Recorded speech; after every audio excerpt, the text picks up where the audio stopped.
Hello again, this is Sam Houston, and welcome to My Front Porch. Government and leadership, a distant memory? School districts, cities, counties, and the state of Texas have legal qualifications a candidate must fulfill to be eligible to run for office.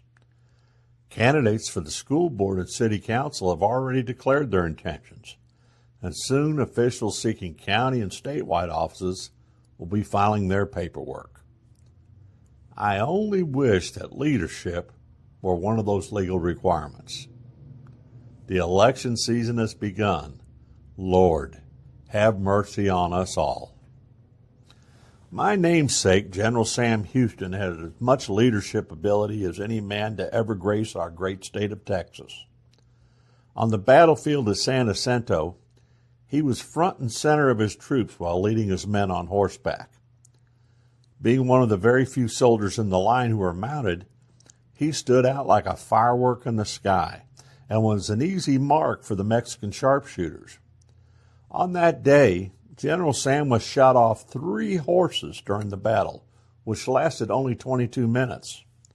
Severely wounded in the right ankle, he never stopped leading his men forward towards their goal of independence. Years later, as governor of Texas, Houston stood up against the wildly popular idea of secession.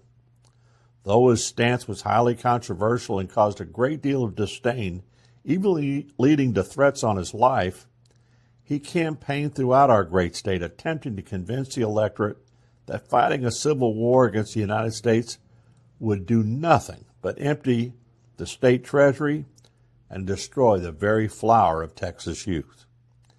He challenged the prevailing popular opinion and was steadfast that the South would not win such a war. The legendary Texas icon felt public support distance itself from him, and eventually he was removed from office as the duly elected governor of the state for his refusal to swear an oath of allegiance to the Confederacy. Houston never wavered from what he believed was the right and best course for his Texas. He never submitted to political pressure or public sentiment. Time proved his thinking to be remarkably accurate. Shortly after his removal from office, it's been reported that President Lincoln offered Houston command of several Union Army divisions. Lincoln held the hope that if the Union could keep Texican forces and supplies fighting in the West, the rebel forces in the East would crumble into submission. Houston refused Lincoln's offer, and though he had lifelong allegiance to the United States, not even his love of country could cause him to bear arms against his sacred Texas. As always, Houston placed Texas and its people first, which is probably why he died nearly destitute. Can you imagine a politician with Sam Houston's accomplishments in today's world being less than wealthy? Why is that? Sadly, in today's world, politicians seem to be little concerned with what's best for their constituents, and to be considerably more concerned about their party's standing and their polling numbers. Most of their day is spent taking steps to ensure that campaign donations keep rolling in so they can focus on their biggest priority, making sure they get reelected.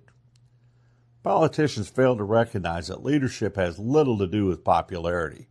It has everything to do with putting your own personal goals and aspirations to the side and risking it all to benefit those who you represent. It is the courage to stand for right, whether it's popular or not, simply because it is right.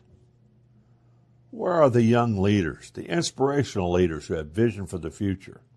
The leaders who can communicate that vision and inspire people by their words and deeds to greater heights of accomplishment. We need to find them as fast as we can.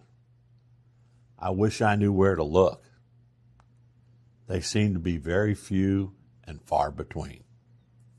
Thought for the day. A true leader has the confidence to stand alone, the courage to make tough decisions, and the compassion to listen to the needs of others. He does not set out to be a leader, but becomes one by the equality of his actions and the integrity of his intent. General Douglas MacArthur. Until next time, I'll keep riding the storm out. You've been listening to From My Front Porch with Sam Houston, brought to you by the Granbury Theater Company. You can catch Sam's column every week in the print edition of the Hood County News or online at hcnews.com.